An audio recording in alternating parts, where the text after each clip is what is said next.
Welcome to this part of the lecture once again, Module 4, titled Writing Skills for the first semester 2020/2021 academic session.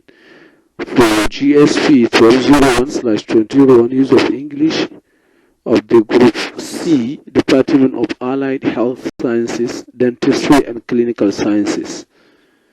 Course facilitator as usual is Ibrahim from the Department of English and Literary Studies.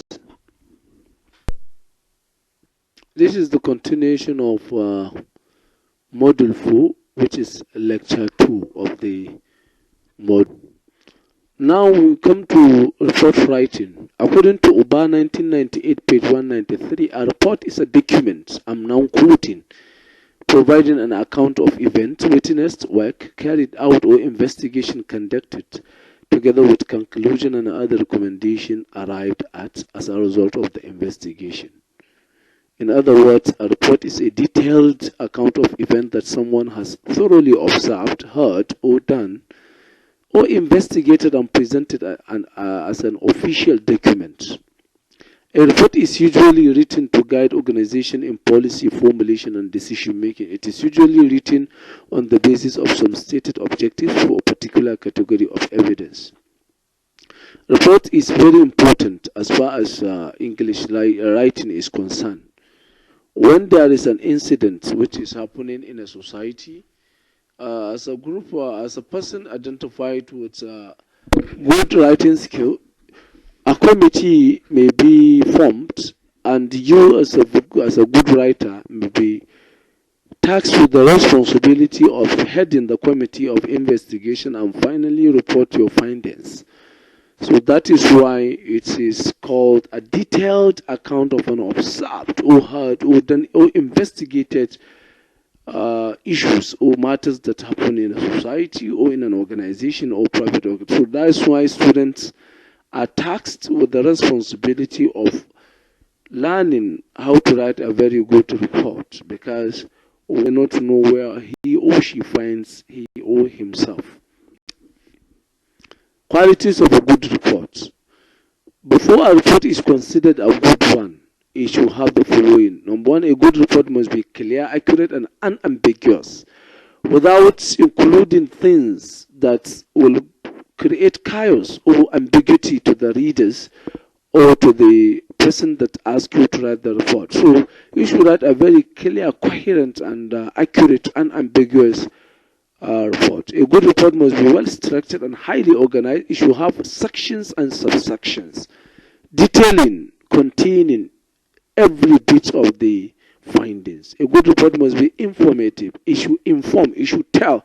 It should, in an explicit manner, tell the reader what you have investigated. A good report must have clearly defined objectives and a scope, because you are not tasked a responsibility to only investigate something without being given scope and objectives.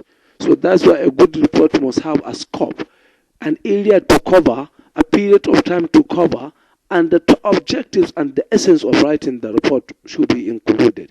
A good report must consider the needs of potential readers. The following usages should be avoided in report writing and other formal discourses.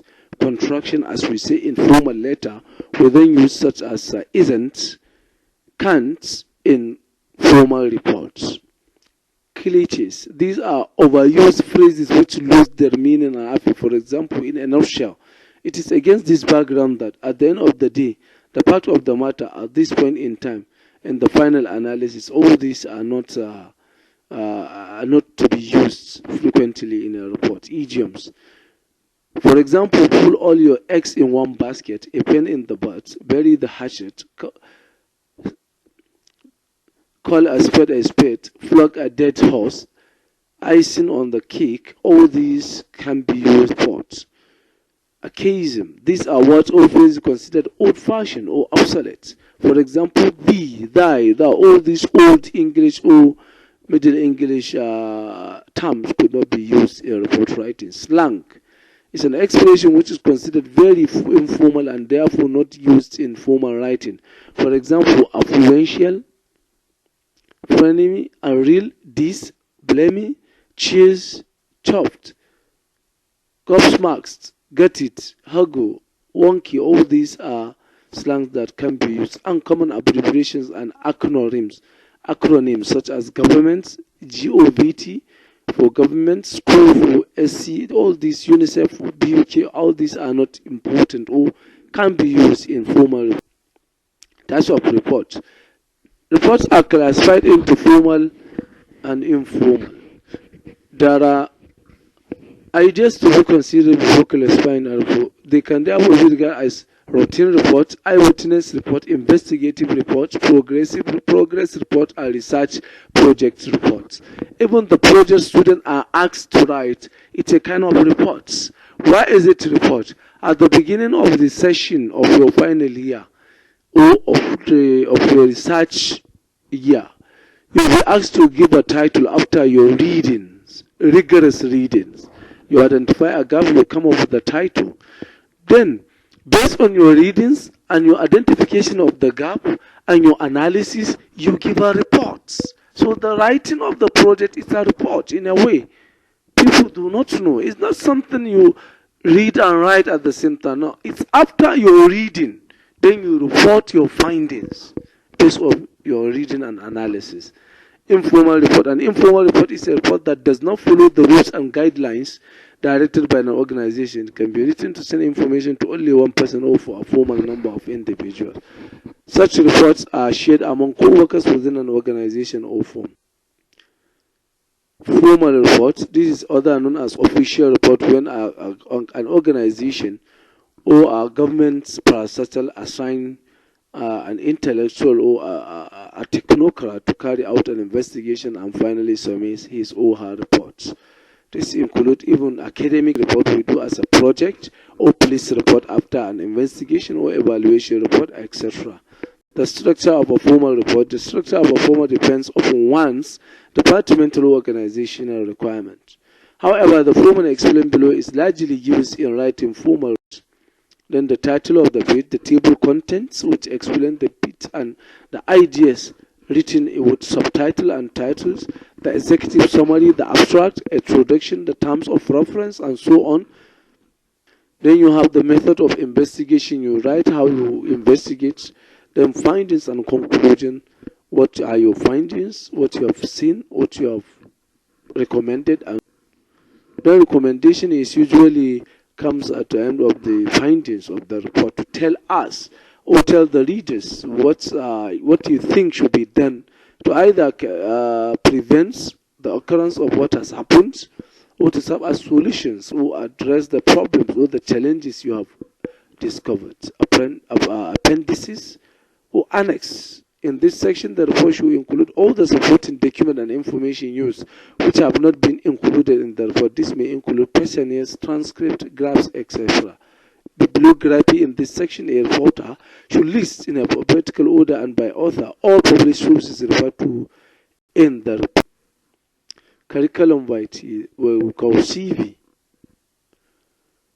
When applying for a job, it's paramount for job seekers to have a good first impression to potential employers. This can achieve through writing a good curriculum vitae, that is the CV. It's important your CV give the impression, and psychology says first impression lasts forever. When you send your CV, how well you structure it and it's written will communicate the kind of person the organization or the government will invite for an interview. So a very good CV, it's a kind of personal marketing. It markets the owner of the CV to the extent that your CV speaks volume of you. It's a very good step in securing a job. As such, when it is written well, the candidate stands a good chance of securing his or her dream job. Conversely, when it's poorly written, the candidate may face rejection repeatedly from employers. A CV is expected to explain your prospective employers a lot about you, including your professional history, skills, abilities, and achievement, as well as why are the best person for the job on offer. The University of Southampton Guide for Writing a CV identifies the following 10 rules of writing: simplicity, highlights, truthful, unique, word processed, succinct, reversed chronology, review quality. These are the qualities ingredients that will enrich your CV. Format of writing a CV. Although it can be written in a variety of ways, based on the skill and experience of the writer as well as the job requirement, there are particular sections that employers expect to see in a CV. These explained below: personal details, your information about yourself, your family, should you make the title of your CV as curriculum Vitae or CV. Instead, your name should be taken as the title, should be followed by your address, phone numbers, and email. Personal profile, also called personal statement, career profile, professional profile, everything about you in summary which are important that can sell you in simple sentences or in some simple expressions are required here. Your profile should be tailored to every job you applied for by highlighting the specific qualities that make you the most suitable candidate. Employment history. This should start with the most recent or the most relevant employment information about you. Even if you are not involved in any paid employment, it is likely that you are doing something at the time for which you have learned new skills. So all these are information that will sell you as a start. Education and qualifications. Your educational career, your qualifications, your experience in education, and so on. All this also add value to chance of getting a job. There is a range of additional sections that may strengthen your CV and highlight the skills. The following are key skills. What other skills do you have apart from your basic educational qualification? This can include appropriate to the job you are applying for. Hobbies and interests. Part of your hobby may be swimming, maybe sports, maybe walking, and so on. All these are important.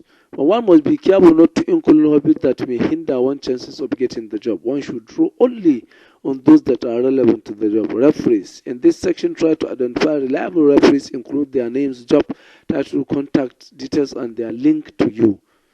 May people decide to omit this section or state the references are available on request. It is important, though, to seek prior permission from your referees. A headshot. In some countries, it is common to include your picture on your CV. In the Nigerian context, this practice is not allowed. Age and date of birth. The only dates that should be in your CV are those about your employment and qualification or information. Your age should not determine your ability to do the job you are applying for. This detail may even count against you in many instances. Marital status is another important that should not be included in your CV, as it does not influence one's ability to do a job. Many a time, marital status of an applicant may be used to discriminate against.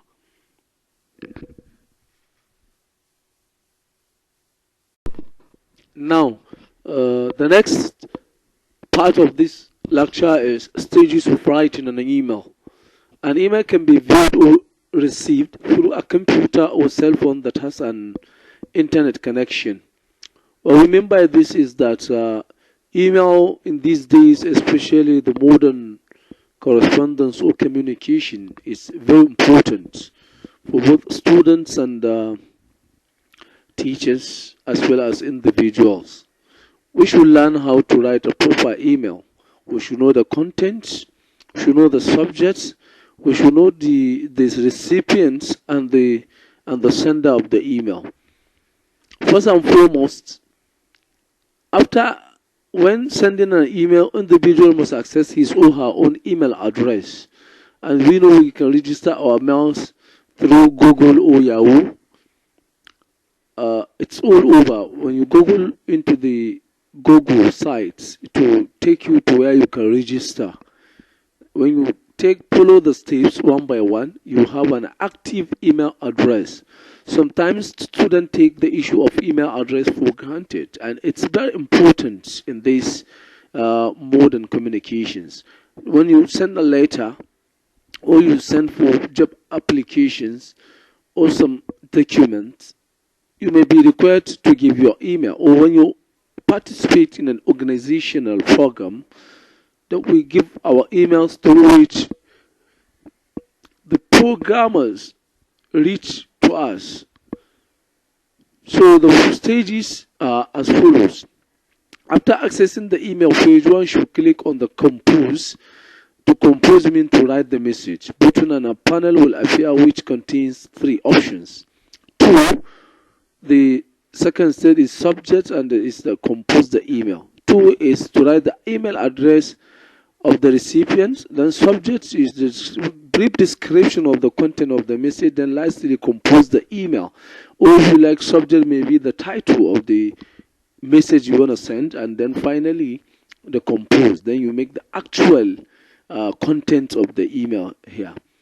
One advantage of email is that if a sender wants to attach videos, audio, or audio files, he or she can do so by clicking the attach file button, which leads the sender to different locations where pictures, audio, and video recordings are stored.